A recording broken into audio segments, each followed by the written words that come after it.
3 mil ka no? Bali pinalakad mo. Online po. Online. Nag-online po ako noon, tapos nung pag-ano po, sinamahan po ako.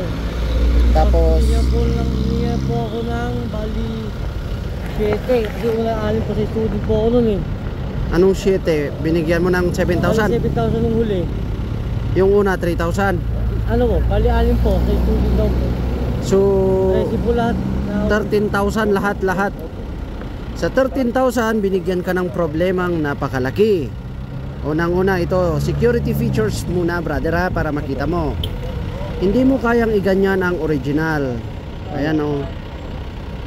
Ayan o. O diba? Peke ang license natin. Unang-una pa lang yan, walang security features. Ito dapat naka-emboss, nasasalat. Sana sa kuan, ayan o. Nasasalat mo. Ayan o.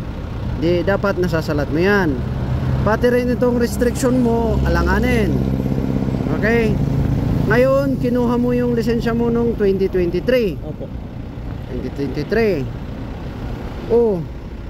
Eh dapat sana 2024 nagpa-renew ka para maging professional to. 10 years ka agad? Wala, pinalo ko lang kasi yun sir, hindi ko naman kasi. 10 years ka agad. 5 years initial. After 5 years saka ka makaka 10 years. Kasi kakakuha mo nga lang 2023, di ba? Buti sana kung nag-renew ka ng 2028, at least magti 10 years validity. Wala oh. Kitang-kita ko, tapos professional ka kaagad. Hindi ka naman nag-renew ng 2024 para maniwala sana ako. Ah, nakita mo yung pagka niloko ka lang ng kwan. O ayan o. Biyak. Biyak na biyak o. Ayan.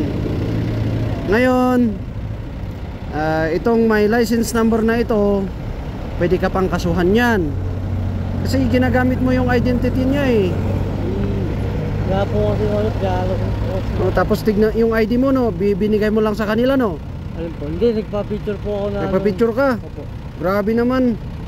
Kasi tignan mo, bakit may date doon no? Kuwang-kuwang na scan lang yan. Nagpa-picture ka, pero dapat pag sa LTO kasi walang ganyan no. Meron ka pang kwan dito, oh, ayan oh. Ano yan? Kinuha pati yung date ng pagpicture sa'yo nung December. So sorry ka, pikit ang lisensya mo. Sa akin na to. Sayang yung 13,000 mo. Karoon ka pa ng problema. Coding lang. Yung ORCR nito